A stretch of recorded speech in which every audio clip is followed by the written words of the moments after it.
ನೀವು ಸ್ಟಕ್ ಆಗಿದ್ದೀರಾ. ನಿಮ್ಗೆ ಮೂವ್ ಆನ್ ಆಗಕ್ ಆಗ್ತಿಲ್ಲ. ಈ ಪರ್ಸನ್ ವಿಚಾರದಲ್ಲಿ ನಿಮ್ಗೆ ತುಂಬಾ ಹರ್ಟ್ ಆಗಿದೆ. ಅಂಡ್ ಏನೋ ಅವ್ರ ಆಕ್ಷನ್ಸ್ ತಗೊಳ್ತಾರ, ಮುಂದೆ ಬರ್ತಾರ ಅಂತ ನೀವು ವೇಟ್ ಮಾಡ್ತಿದ್ದೀರಾ ಇಲ್ಲಿ. ಅಂಡ್ ಆ ಪರ್ಸನ್ ಆಲೋಚನೆಗಳು ನಿಮ್ಮನ್ ತುಂಬಾ ಕಾಡ್ತಿದೆ ಇಲ್ಲಿ. ಅಂಡ್ ನೆಮ್ಮದಿಯಾಗಿ ನಿದ್ದೆ ಸಹ ಮಾಡಕ್ ಬಿಡ್ತಿಲ್ಲ. ಅಂಡ್ ಇಲ್ಲಿ ನೀವು ಏನು ಅಂತಂದ್ರೆ, ಎಷ್ಟೇ ಪೇನ್ ಆಗ್ಲಿ, ಎಷ್ಟೇ ಏನೇ ಆದ್ರೂನು ನಿಮ್ ವಿಚಾರದಲ್ಲಿ ನೀವು ಇನ್ನೊಬ್ರ ಹತ್ರ ಶೇರ್ ಮಾಡ್ಕೊಳ್ಳೋದಿಲ್ಲ. ಬಿಕಾಸ್ ನೋಡ್ದವ್ರು ಏನ್ ಅನ್ಕೊಳ್ತಾರೆ ಅನ್ನೋ ವ್ಯಕ್ತಿತ್ವ ನಿಮ್ದು. ಅಂಡ್ ಈಗ ನಿಮ್ ಸಿಚುವೇಶನ್ ಏನು ಅಂತಂದ್ರೆ, ಆ ಪರ್ಸನ್ ವಿಚಾರದಲ್ಲಿ ನೀವು ತಲೆ ಕೆಡ್ಸ್ಕೊಂಡಿರೋದುಂಟು, ನೆಮ್ಮದಿಯಾಗಿ ನಿದ್ದೆ ಮಾಡಕ್ ಆಗ್ತಿಲ್ಲ. ಬಟ್ ಸ್ಟಿಲ್ ನಿಮ್ಮನ್ನ ನೀವು ಚೆನ್ನಾಗಿ ನೋಡ್ಕೊಂಡಿದ್ದೀರಾ. ಅಂಡ್ ಸೆಲ್ಫ್ ಮೋಟಿವೇಟೆಡ್ ಹೇಳದ್ನಲ್ಲ, ನಿಮ್ಗೆ ಯಾರೋ ಇನ್ನೊಬ್ರು ಬಂದು ಹೀಲ್ ಮಾಡ್ಬೇಕು ಅನ್ನೋದಿಲ್ಲ, ನಿಮ್ಮನ್ನ ನೀವು ಹೀಲ್ ಮಾಡ್ಕೊಳ್ತೀರಾ.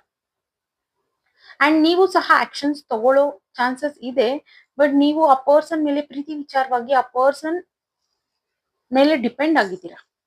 ಬಟ್ ನಿಮ್ಮನ್ನ ನೀವು ಚೆನ್ನಾಗೇ ನೋಡ್ಕೊಳ್ತಿದ್ದೀರಾ. ಬಟ್ ಪ್ರೀತಿ ವಿಚಾರವಾಗಿ ಮಾತ್ರ ಆ ಪರ್ಸನ್ ಮೇಲೆ ನೀವು ಡಿಪೆಂಡ್ ಆಗಿದ್ದೀರಾ. ಅವ್ರ ಕಡೆಯಿಂದ ಏನಾದ್ರೂ ಆಕ್ಷನ್ಸ್ ಬರುತ್ತಾ, ಅಥವಾ ಫಸ್ಟ್ ಆ ಪರ್ಸನ್ನೇ ತಗೊಂಡ್ಲಿ ಏನಾದ್ರೂ ಆಕ್ಷನ್ಸ್ ಅಂತ. ಅಂಡ್ ನಿಮ್ಗೆ ತುಂಬಾ ಮೆಚುರಿಟಿ ಅನ್ನೋದಿದೆ ಇಲ್ಲಿ.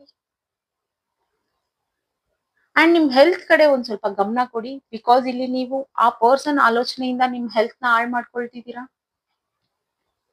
ಆರ್ಎಲ್ಸ್ ತುಂಬಾ ನಿಮ್ಗೆ ಹರ್ಟ್ ಆಗಿರ್ಬೋದು. ಇಲ್ಲಿ ಹೆಲ್ತ್ ವಿಚಾರ ಓಕೆ ಅನ್ನೋದಿದ್ರೆ ನಿಮ್ಗೆ ತುಂಬಾ ಹರ್ಟ್ ಆಗಿದೆ ನಿಮ್ ಪರ್ಸನ್ ಕಡೆಯಿಂದ.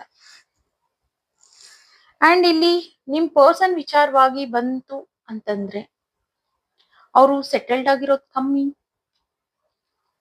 ಆ ಸೆಟಲ್ಡ್ ಗೋಸ್ಕರ ವೇಟ್ ಮಾಡ್ತಿದ್ದಾರೆ ನಿಮ್ ಪರ್ಸನ್. ಅವ್ರ ಕೆರಿಯರ್ ಆ ವಿಚಾರವಾಗಿ ಅವರಿಗೆ ಎಲ್ರಿಗೂ ಕೆಲವ್ರಿಗೆ ಪ್ಲಾನ್ಸ್ ಇರುತ್ತೆ. ಬಿಫೋರ್ ಮ್ಯಾರೇಜ್ ನಾನು ಸೆಟಲ್ಡ್ ಆಗ್ಬಿಟ್ರೆ ಆಮೇಲೆ ಮದ್ವೆ ಆಗ್ಬೋದು ಅಂತ. ಈವನ್ ನಿಮ್ ಪರ್ಸನ್ಗೆ ಸಹ ಆ ಥಾಟ್ ಅನ್ನೋದು ತುಂಬಾ ಇದೆ. ನಾನು ಸೆಟಲ್ಡ್ ಆಗ್ಬಿಟ್ರೆ ನಿಮ್ಮನ್ನ ಬೇಗ ಮದ್ವೆ ಆಗ್ಬಹುದು. ಕಷ್ಟ ಅನ್ನೋದು ಈಗ ಪಟ್ಬಿಟ್ರೆ ಮುಂದೆ ಲೈಫ್ ಅನ್ನೋದು ಚೆನ್ನಾಗಿರುತ್ತೆ ಅನ್ನೋ ಒಂದು ಥಾಟ್ ತುಂಬಾ ಸ್ಟ್ರಾಂಗ್ ಆಗಿ ಅವ್ರ ತಲೆಯಲ್ಲಿದೆ. ಅಂಡ್ ಅದ್ರ ಕಡೆ ಪ್ರೋಗ್ರೆಸ್ ತೋರಿಸ್ತಿದ್ದಾರೆ ಆ person. And deep true feelings ಅನ್ನೋದು ತುಂಬಾ ಇದೆ ಆ ವ್ಯಕ್ತಿಗೆ ನಿಮ್ ಮೇಲೆ. ಅಂಡ್ ನಿಮ್ ವಿಚಾರವಾಗಿ ಆ ಪರ್ಸನ್ ಒಂದು ಸ್ಯಾಟಿಸ್ಫ್ಯಾಕ್ಷನ್ ಇದೆ ಅವರಿಗೆ. ಬಿಕಾಸ್ ಅವ್ರಿಗೆ ಇಲ್ಲಿ ಕೆರಿಯರ್ ಕಡೆ ಒಂದೇ ಅವರಿಗೆ ಭಯ ಅನ್ನೋದಿರೋದು. ಬಿಕಾಸ್ ನೀವು ಸೆಲ್ಫ್ ಮೋಟಿವೇಟೆಡ್ ಪರ್ಸನ್, ನಿಮ್ ಲೈಫ್ ನ ನೀವು ನೋಡ್ಕೊಳ್ತಿದ್ದೀರಾ. ಆ ವ್ಯಕ್ತಿತ್ವ ಅವರಿಗೆ ತುಂಬಾ ಇಷ್ಟ ನಿಮ್ ಪರ್ಸನ್ಗೆ. ಓಕೆನಾ. ಇಲ್ಲಿ ಇಬ್ರು ಮಾತಾಡ್ತಿದ್ದೀರಾ, ನೋ ಕಾಂಟ್ಯಾಕ್ಟ್ ಅನ್ನೋದು ಏನು ಇಲ್ಲ. ಇಲ್ಲಿ ಲೆಸ್ ಕಾಂಟ್ಯಾಕ್ಟ್ ಇದೆ ಬಿಕಾಸ್ ಆಫ್ ಕೆರಿಯರ್.